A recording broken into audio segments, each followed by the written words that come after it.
One day, Thomas was at the quayside of a small village. Fish were being loaded into his cars. The work took a long time.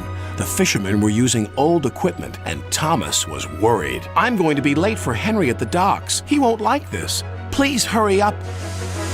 Thomas was rudely interrupted.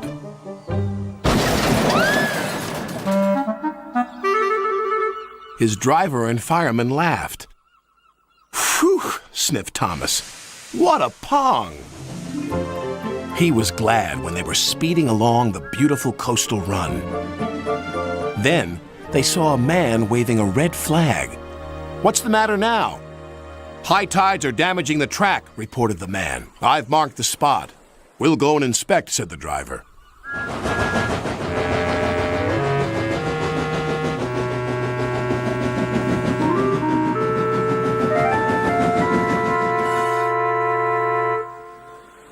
"It would be dangerous for heavy engines like Henry," agreed the driver. "But for Thomas, it's safe enough." The guard left a red oil lamp by the damaged track to warn engines. "When we get to the docks, I'll tell them to close the line."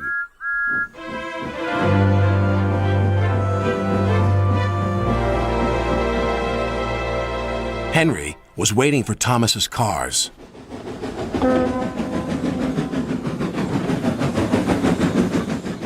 "Pah! You're late. That smell is making me ill." "It's the fish," replied Thomas, "and there's danger on the rails. That's why we're late." "Ha! You're the only danger on the rails, Thomas. Now stop wasting time and get your cars hitched to my train." Thomas's driver and fireman were in the yardmaster's office when they heard Henry's whistle. He was steaming out of the station with his long, heavy train called the Flying Kipper.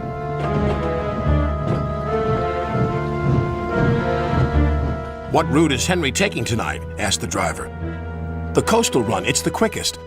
"But I told you," gasped the driver. "That's dangerous for a big engine like Henry." The yardmaster quickly phoned the signalman. Henry roared past the signal box.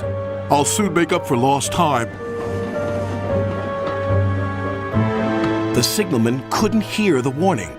By the time he did, Henry was far away in a cloud of steam. But when Henry reached the coastal track, his hopes for a fast run were dashed. Fog floated everywhere. "I can't see!" cried Henry. Nor could his driver.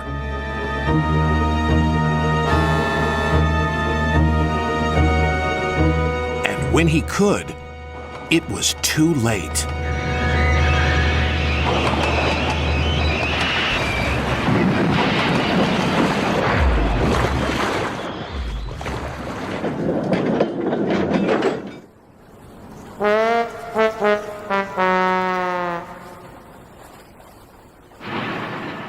As soon as the tide was high enough, Henry was craned out of the water.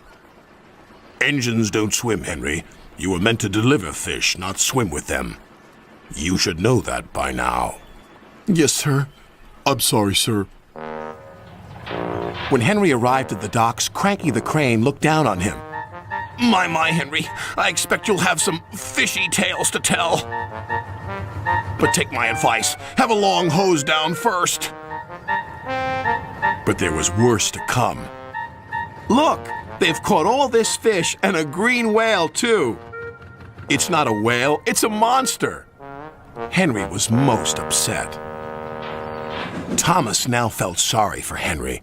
"Come on, your driver says it's time for a nice washdown. Then you'll feel much better." And Henry did. "I'm sorry I was rude to you, Thomas." "That's all right. But can you smell something?" "What?" "Fresh air," "Oh, yes," replied Henry happily.